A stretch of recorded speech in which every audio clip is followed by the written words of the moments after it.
mandat bu bëri woon polémique léegi il nous parle de 4e mandat et on l'accuse d'écarter pratiquement tous ses potentiels yi nga xamante ne mooy rivaux yi nga xamante ne jot nañ ne mën nañ ko dóor maa ngi lire léegi ne Tidiane Thiam a été rétabli par l'ONU malheureusement nos dirigeants africains instance yooyu ñu bokk décision bu ñu jël duñ ko respecté muy CEDEAO muy ONU seen yoon newu ci dañ ciy bokk nii pour bokk ci rek mooy li ngay wax rek on a signé toutes les conventions du monde on a ratifié tout mais pour ne pas respecter ça mais mieux si on se souvient de moom ni mu ñëwee ci nguur li ci xewoon yëpp ba xew ci bu est-ce que vraiment c'est quelqu'un qui doit vraiment faire ça?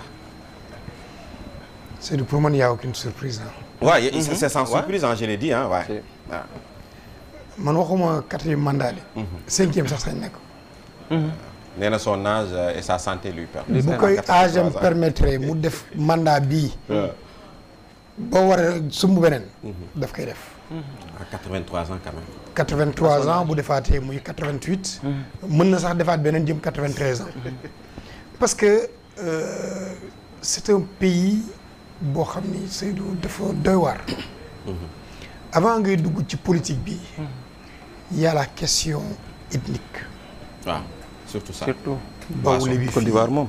bete bi fële yooyu daf si jouer. am na si benn ethnie bu ñu tuddee les Krou. Krou boo ko jëlee bu ñu la ko traduire la ñoom ñoo nekk vers le Ghana. Krou mooy les rats. Imaginez dans un pays ñu jël ethnie bi di leen comparer à des rats. te ñu am ay intellectuels et tout. tey bu ñu bëggee ñëw ñoom jàppale ñenn ñi sax politiquement di aspirer si yenn yi nit ñi dañuy bañ. nga gis ni Alassane li mu def sa déclaration pour man moom nee na il préfère la continuité la stabilité du pays. loolu moo tax moom mu bëgg nekk candidat. mais mënoon na ubbi langue gi ba nga xam ne que ni il fait revenir un homme que les Ivoiriens aiment mu Guillaume Soro. Vraiment. mais non boo xoolee Charles Blé Goudé dafa dem rangé wu si ginnaaw jabaru Simone ex jabaru Gbagbo Laurent mooy Simone Eivé Gbagbo. doo comprendre Tidiane Thiam man jour bi ñu nekk nii il n'est pas ivoirien. mu ne woy nous allons mener la lutte def ko yëfu sama grand bi nekk fii Khalifa Sall laa ni il a perdu le combat. c'est que jour boobu la waroon dëggal boppam gars yi génn dans la rue. mais il a préféré def benn tweet expliquer ma ni kii il a perdu le combat. te n'oublions pas aussi que l'actuel président a fait la paix avec les gens yi mu bokkal génération. Bédié génn na àdduna. il a fait la paix ak Gbagbo. Laurent. mais Gbagbo l'âge le poids de l'âge mi ngi koy sonal. mais ñoom ñaar ils se comprennent. te di gérer Gbagbo moo ko gën a yomb que moom muy am affaire ak la génération qui est derrière. ci li ma gëm li ko mën a teggi ci bopp présidence bi. c'est la mort naturelle. mais du élection. fa la jëm ak ñoom. mais doyen par rapport ak situation bi nga xamante moo am au niveau de la Côte d'Ivoire gis nañu peut-être dans pas mal de pays africains maanaam situation bi demee si on voit un président boo xam ne âge am peut-être toll na fenn fi moo waroon demul muy xëccoo li nga xamante ni moom moo di bopp réew mi dafay faral di indi tout le temps des tensions des manifestations yoo xam peut-être mën a dégénérer est-ce que tey jii avec le cas Gbagbo kii plutôt Alassane Dramane Ouattara ak le cas de Tidiane ak ñeneen ñoo xam peut-être ay frustrés lañ est-ce que tey on peut pas s'attendre à des manifestations yoo xamante peut-être dans les prochains jours mën na fa am à cause de sa candidature. ñun on a vécu 3 années de tension au Sénégal. 2021 2024. on n'a pas vécu la guerre. et les Ivoiriens ont vécu la guerre. 10 ans. 10 ans boobu Ivoiriens yu bare ñii dañu ñëw Sénégal ñii dem Burkina ñii dem Mali. et ils étaient traumatisés. affaire bi metti trop.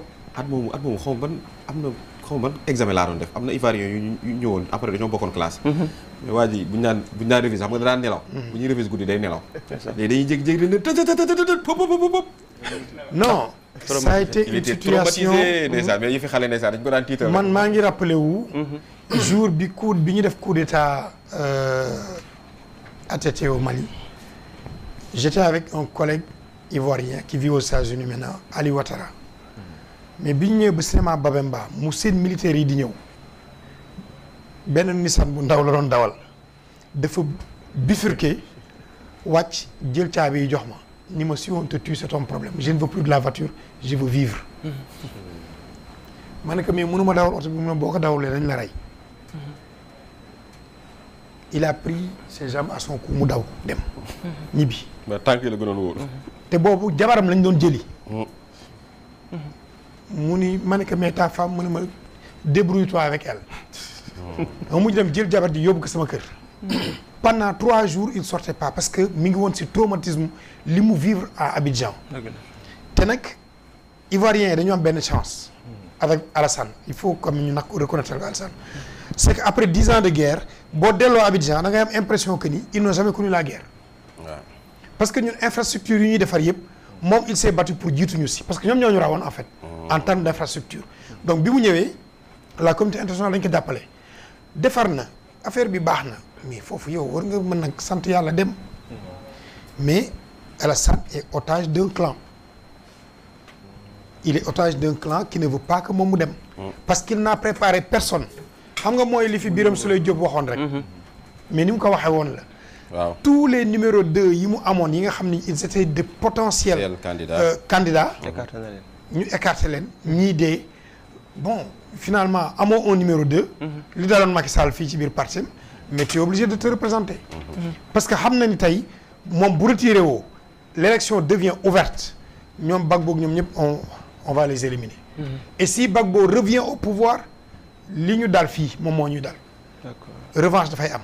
donc il préfère moom rester gis nga booy xool les pays limitrophes ñu si bare fii même ñun maa ngi rappelé wu bi Diomaye demee seeti ko dafa ni ko j'étais pressé de vous voir et de vous recevoir. mais Diomaye doomu Alassane ñoom ak Diomaye. foofu. mënu koo jur sax. Alassane maam la ci Diomaye. te daf ko jaaxaloon comment un jeune dans un pays comme le Sénégal un jeune de 44 ans peut devenir président de la République. Ousmane Sonko bi mu fa demee dernièrement xaw ma ndax gars yi nañu di seetaan ces images là. mais Ousmane wax ko monsieur le président papa la ko wax. parce que da nga koy gis xam ni kii jeexal na. bu amul woon tuuti koppar mais du fi des. te nag il a eu droit à tous les honneurs sur terre moom fu mu jaar. parce que yow nekkoon fii gouverneur BCEAO. am na ay temps moom moo doon signé suñu billet de banque yi jóge fi dem FMI. dellu soit foofu comme premier ministre. affaire ivoirité yi tout ça yooyu yëpp moom moo ko njëkk indi. carte de séjour moom moo ko njëkk indi foofu. bi ñu ñëwee Houphouët di ko wax dafa ne que tous les étrangers n'ont qu'à payer.